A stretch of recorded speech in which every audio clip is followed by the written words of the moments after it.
dirais, c'est que je suis un grand amateur, un amoureux du mystère.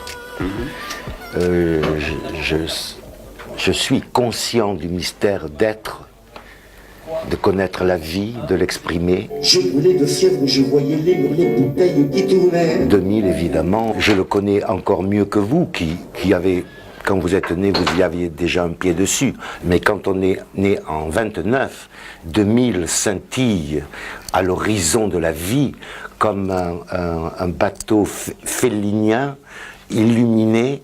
Et moi, je suis le pêcheur dans la nuit qui voit passer le vaisseau féerique de l'an 2000. Avant, je croyais que c'était ça. C'était la civilisation étincelante.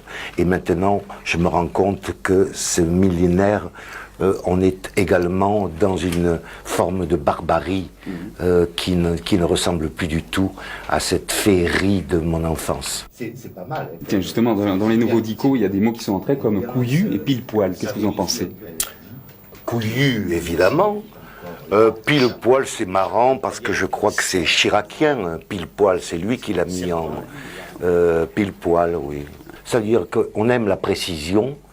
Je crois que, en effet, je crois que l'absolu commence par un détail. Je sors mes griffes. Si vous n'aviez qu'un seul mot à garder dans la langue française, Je veux tout. vous voulez tout? Je tire toute la nappe, tous les mots. Enfin, des mots simples, mais des mots qui... Vous savez, c'est dur de rechercher... Une langue, ça s'use.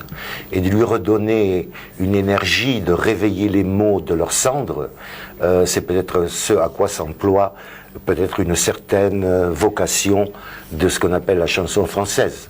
La chanson, la poésie, est-ce que ce sont deux choses différentes?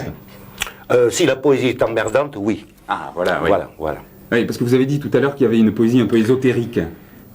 Oui, mais en fait, la poésie, quand je vois dans les poètes de Sabatier, là, qui paraissent dans le Figaro littéraire du jeudi, je crois, ou mercredi, jeudi. Ouais. Je vois les poèmes, là, je vois cette espèce de vers libre.